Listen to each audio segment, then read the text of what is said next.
आगे एक बहुत सुंदर श्लोक है।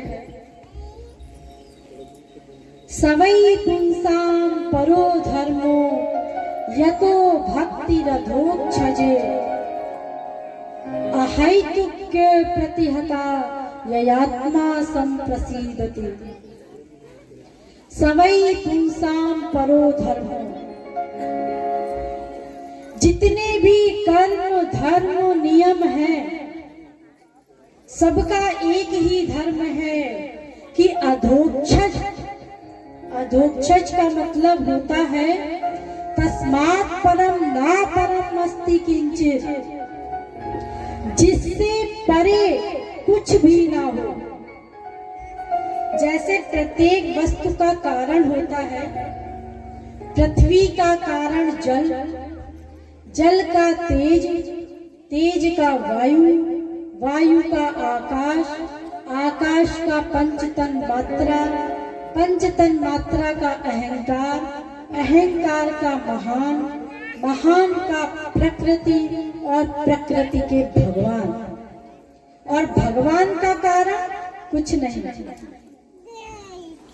तो तस्मात् परम ना परम अस्ति किंचित, जिसके परे कुछ भी ना हो, ऐसे अधोक्षज भगवान श्री कृष्ण की भक्ति करना ही सबसे बड़ा धर्म है। चाहे जितने भी कर्म नियम धर्म कुछ भी यज्ञ आदि कर लो, अगर कृष्ण की भक्ति माइनस कर दी तो वो सब बेकार है। अधोक्षज श्री कृष्ण की भक्ति करने के पश्चात ही हम चाहे कोई भी नियम धर्म करें तभी माननीय होगा जब उसमें हम श्री कृष्ण की भक्ति को मिश्रित कर देंगे। सवै पुंसां परो धर्मो, ये पर धर्म सारे कर्म धर्म से ऊपर है। और अधोक्षज श्री कृष्ण की भक्ति करना है, जिसका कारण, जिसके कारण वो है, उनका कारण कोई नहीं है। भगवान का कोई कारण नहीं हुआ करता। भगवान से ही सृष्टि होती है, भगवान में ही लय हो जाता है, लेकिन भगवान किसी का कारण नहीं होता। और कैसी भक्ति हो? अहैतुक्य प्रतिहता ययात्मा संप्रसीदति। अहेतु की भक्ति हो, अप्रतिहता हो, यानी कि निरंतर हो, निष्काम भक्ति हो। सबसे इंपॉर्टेंट चीज समझना, यद्यपि भागवत में सब कुछ इंपॉर्टेंट है, लेकिन मुझे तो प्रत्येक श्लोक में ही रस लगता है। जिस श्लोक को बोलती हूँ लगता है यही सबसे अधिक इम्पोर्टेंट है, इसलिए मैं आप लोगों को बार बार बोलती हूँ सबसे इम्पोर्टेंट श्लोक, क्योंकि मुझे सारे ही श्लोक इम्पोर्टेंट लगते हैं। जो श्लोक सामने आ जाता है लगता है यही हमारे कल्याण का श्लोक है, इसीलिए मैं हर श्लोक पे जोर दे करके बोलती हूँ।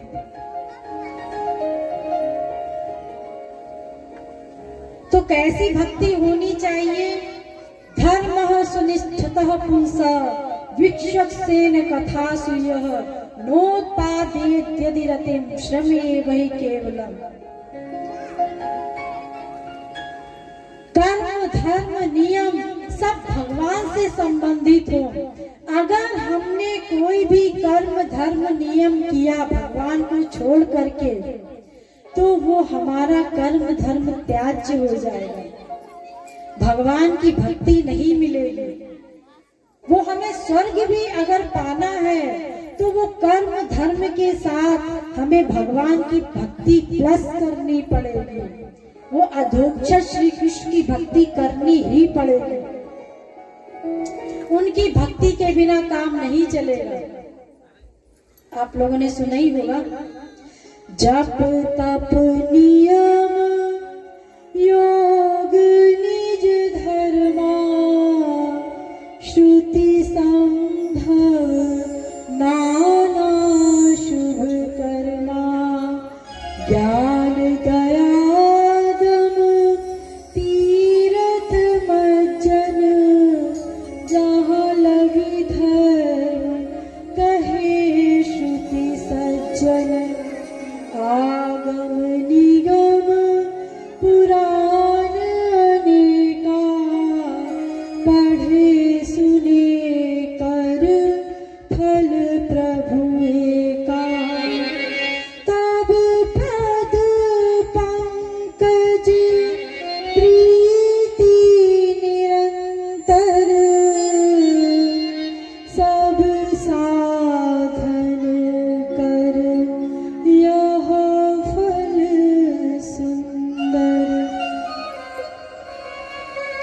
चाहे जितना योग तप नियम धर्म कर लें, अगर भगवान की भक्ति नहीं की तो ये सब हमारा माइनस हो जाएगा, इसका फल हमें नहीं मिलेगा।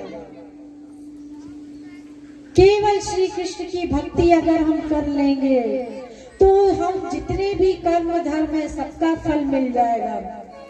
चाहे हम स्वर्ग जाना चाहें, ठीक है, किसी को वो लोग नहीं पसंद है, कोई चाहता है हम स्वर्ग जाना चाहते हैं, लेकिन कर्म धर्म के साथ भगवान की भक्ति करनी पड़ेगी।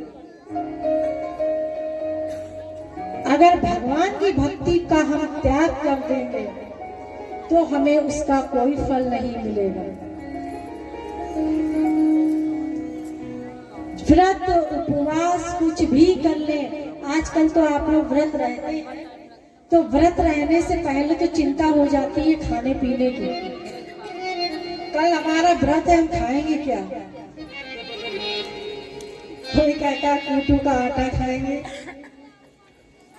कोई कहता सिंघाड़े का आटा खाएंगे, कोई कुछ, मतलब व्रत तो बाद में रहा, पहले पेट पूजा हो जाए।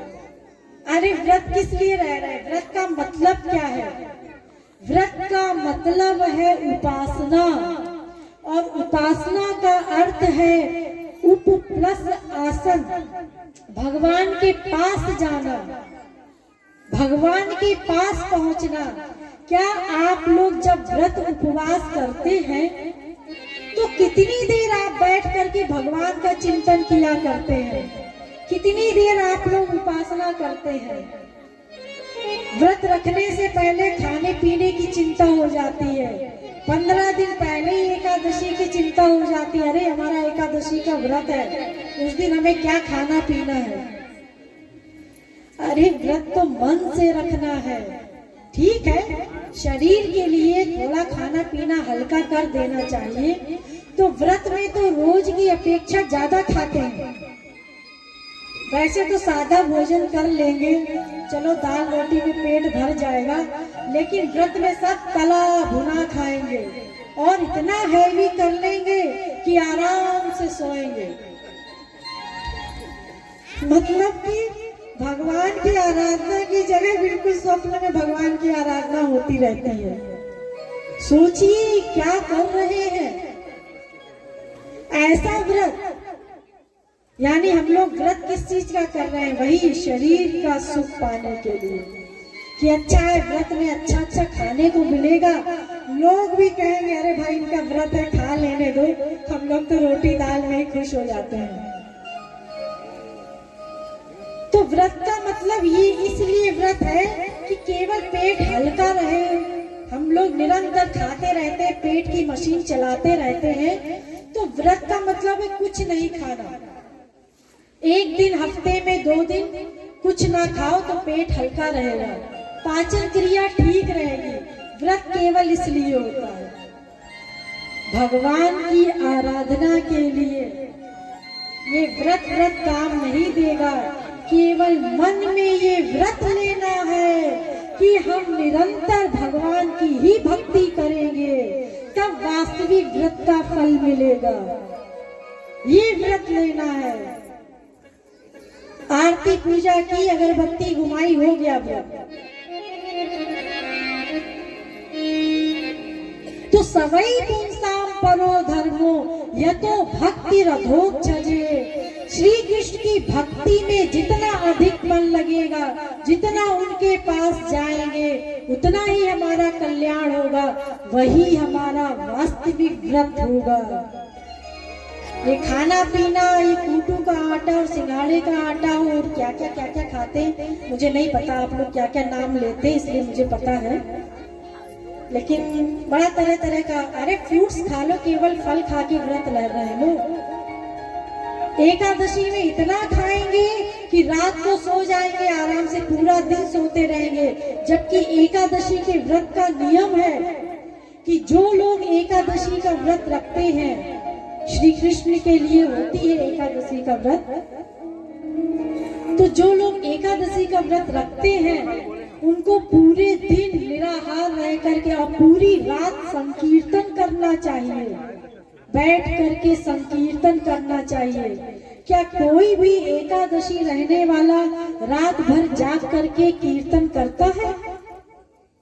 और अगर नहीं करता तो एकादशी का कोई फल नहीं मिलेगा, कितने ही व्रत रह गए।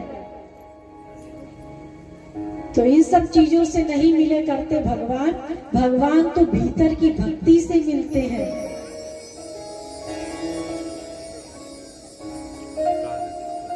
और भगवान की भक्ति जब तक हमारा विश्वास नहीं होगा तब तक भगवान भी नहीं मिलेंगे। लोग कहते हैं ना कि भगवान तो सब जगह व्यापक है। अच्छा लेक्चर हम ही को देने सब आ जाते हैं कि भगवान तो सब जगह व्यापक है। वो तो हम जानते हैं, बस हमें दिखता नहीं। अरे ऐसे कैसे दिख जाएगा भगवान? हमने भगवान को पाने के लिए प्रयत्न किया है क्या?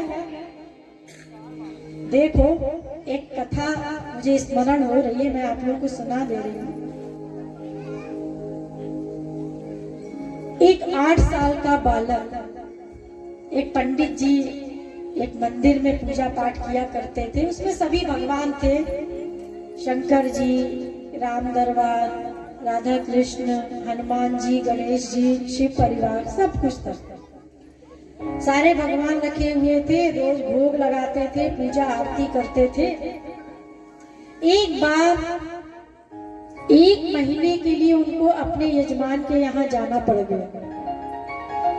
तो वो 8 साल का जो बालक उनकी सेवा किया करता था, तो उस 8 साल के बालक से उन्होंने कहा कि बेटा, मैं यहाँ पर जैसे पूजा आरती करता हूँ, भोग लगाता हूँ भगवान को, ऐसे ही मेरे जाने के बाद तुम्हें करना होगा।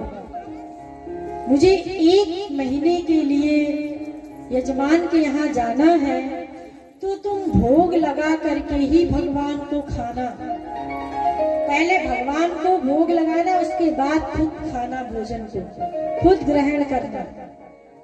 उसने कहा ठीक है। 1 महीने का राशन पानी रख दिया गया।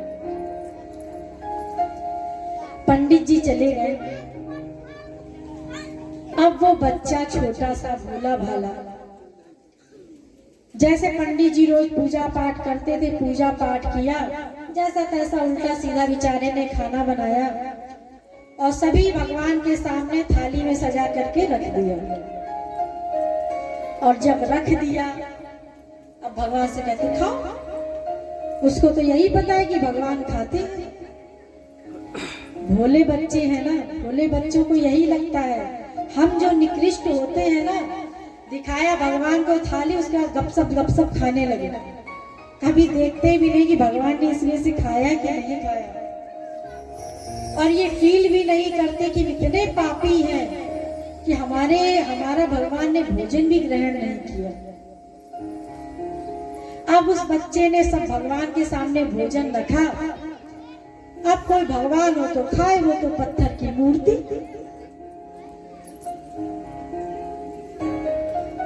नहीं खाया तो उस बच्चे को लगता है पंडित जी चले गए हैं तो उनके वियोग में ये दुखी है, इसलिए भोजन ग्रहण नहीं कर रहे हैं। कोई बात नहीं। दूसरे टाइम फिर भोग लगाया, फिर नहीं खाया।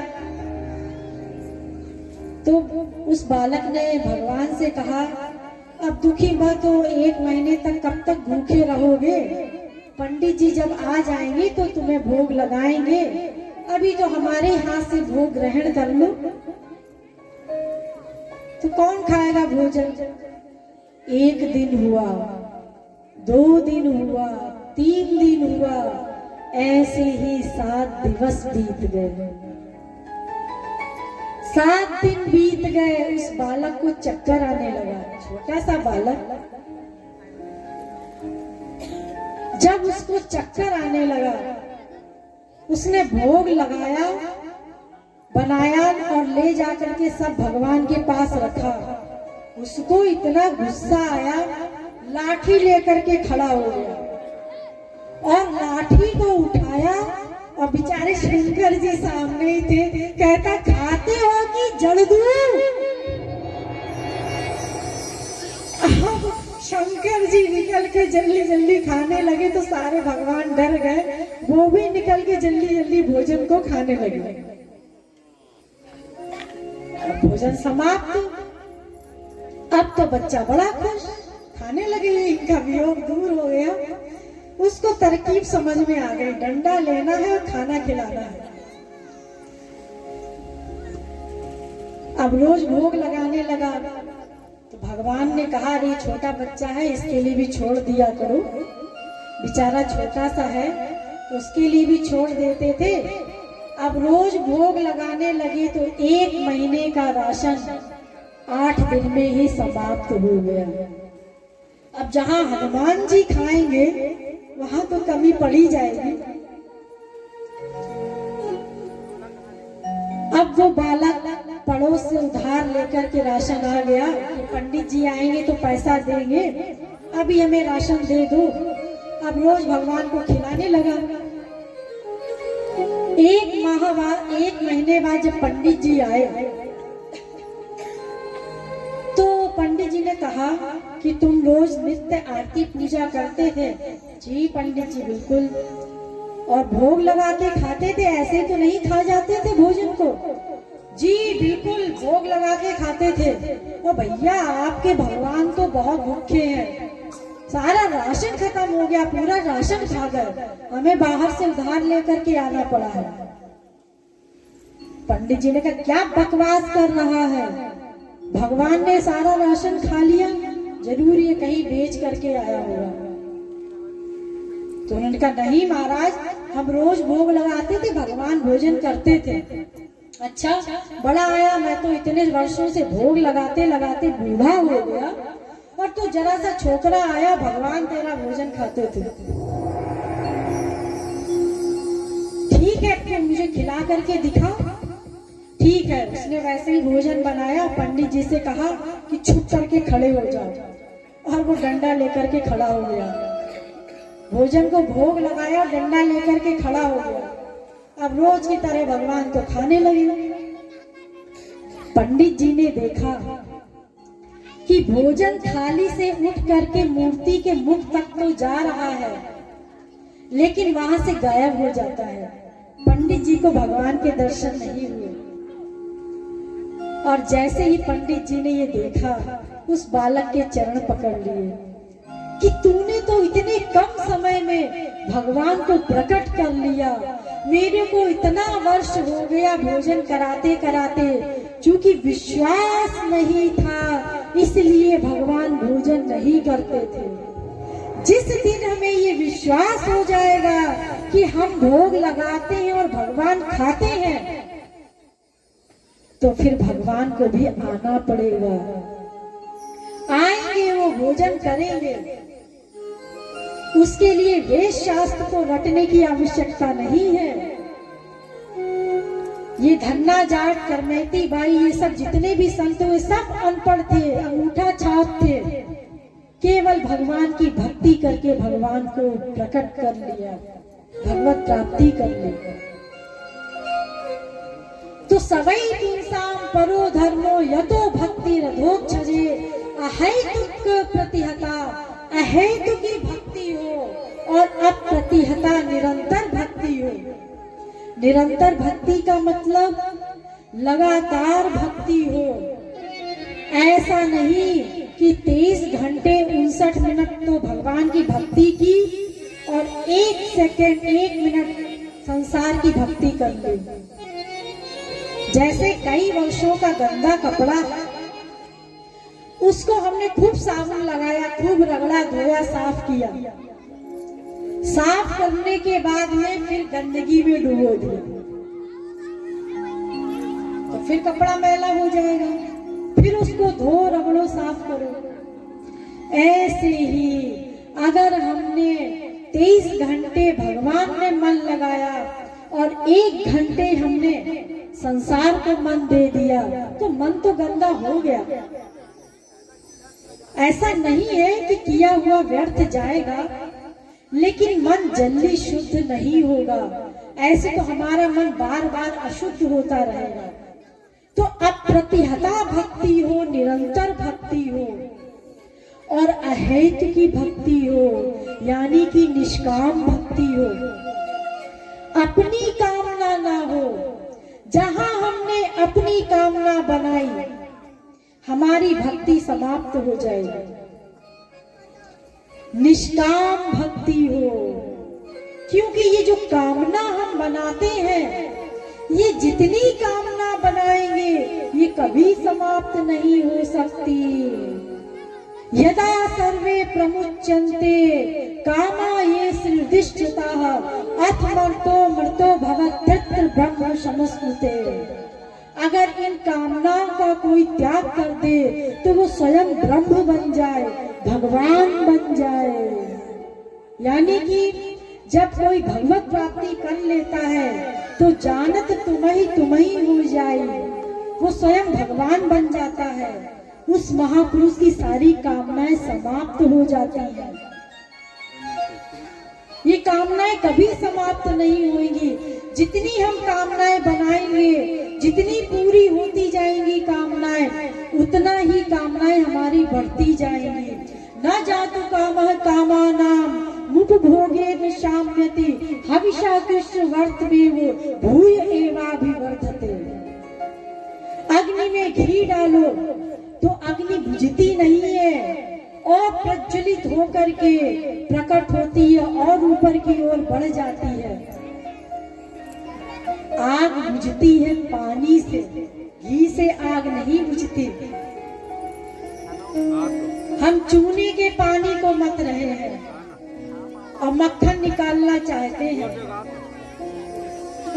दूध को मतेंगे तभी मक्खन निकलेगा, चूने के पानी को मतने से मक्खन नहीं निकलेगा।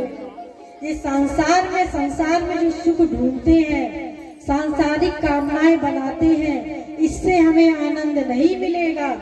भगवान की कामना बनाएंगे, भगवान से प्रेम करेंगे, उससे आनंद मिलेगा। भगवान की भक्ति से बड़े बड़े वरदान राक्षस लोग मांग लेते हैं। आप लोग जानते ही होंगे, आप लोगों ने सुना होगा, पढ़ा होगा।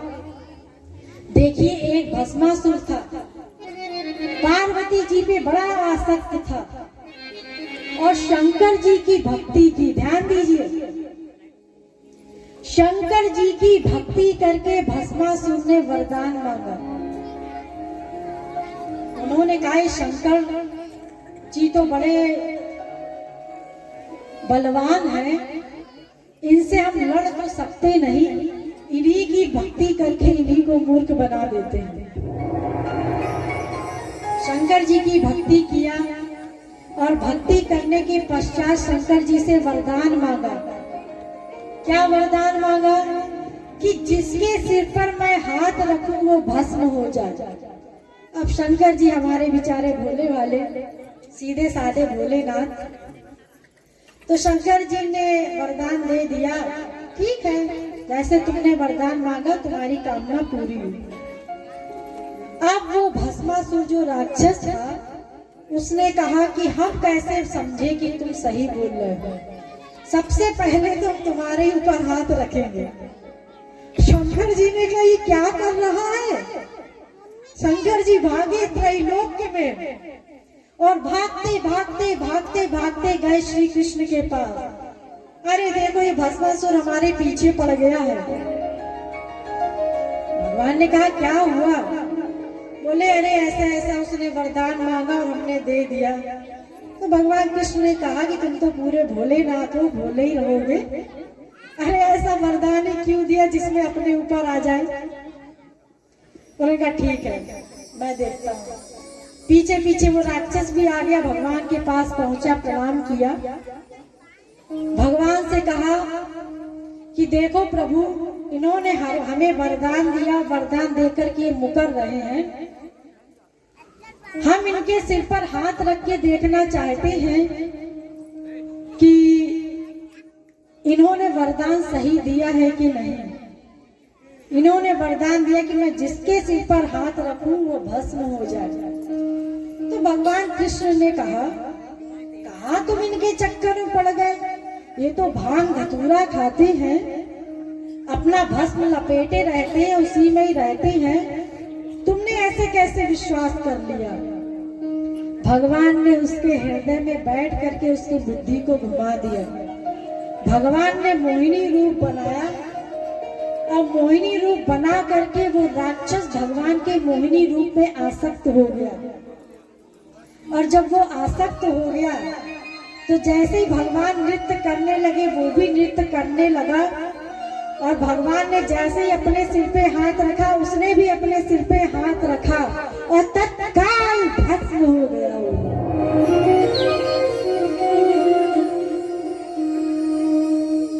तो देखिए, भगवान की भक्ति करके तो लोग भगवान के खिलाफ ही वरदान मांग लेते हैं।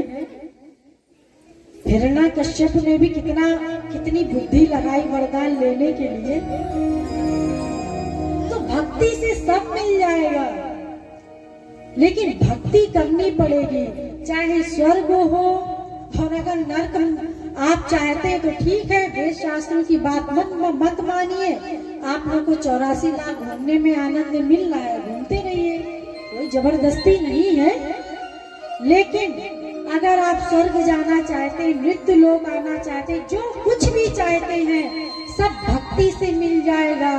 ये कर्म धर्म के ये कठिन जो नियम है उसके पालन करने की कोई आवश्यकता नहीं। और इस कलयुग में सही कोई कर्म धर्म कर भी नहीं सकता। इस विषय में हम आपको आगे डिटेल में बताएंगे। तो भक्ति से जो चाहो वो मिल जाएगा। भगवान की भक्ति तो करनी पड़ेगी। तो इसलिए अधोक्ष श्री कृष्ण यानी कि भगवान श्री कृष्ण से ही जितने भी भगवान के स्वरूप हैं सब प्रकट हुए हैं। जितनी भी जीवात्माएं हैं सब भगवान से ही प्रकट हुई हैं। तो अधोक्ष भगवान श्री कृष्ण की अगर भक्ति कर ली तो जितने भी जीव जंतु देवी देवता सबकी भक्ति हो जाएगी। जैसे कि वृक्ष की जड़ में अगर पानी डाल दो, यथा करोर मूल निषेचनेन, वृक्ष की जड़ में अगर हम पानी डाल देंगे तो तना शाखा उपशाखा फल पत्ते सबको मिल जाएगा। और अलग अलग से पेड़ पत्तों को सींचते रहेंगे, तने को सींचते रहेंगे, पत्तियों को सींचते रहेंगे। और जड़ में अगर जल नहीं दिया तो जल वृक्ष तो सूख जाएगा। तो अधोक्षज भगवान श्री कृष्ण की भक्ति कर ली, सुप्रीम पावर श्री कृष्ण की भक्ति कर ली, तो सभी देवताओं की, भगवान के सभी अवतारों की, सभी स्वांश की भक्ति स्वयं हो जाएगी। अलग अलग किसी की भक्ति नहीं करना पड़ेगा।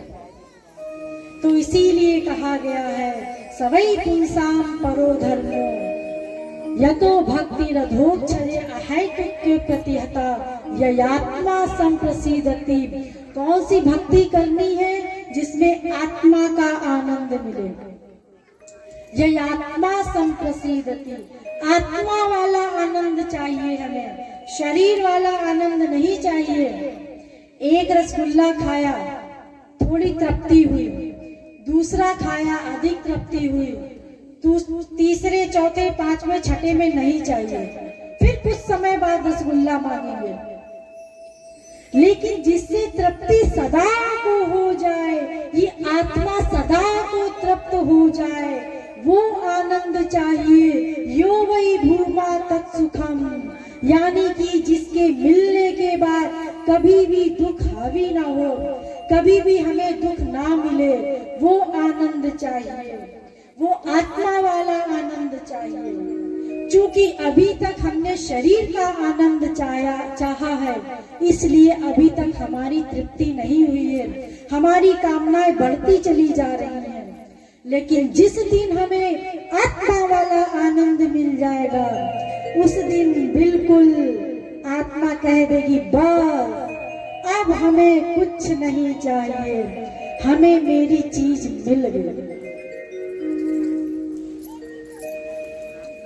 तो ये आत्मा का आनंद जब मिल जाएगा तो सदा सदा के लिए हम तृप्त हो जाएंगे।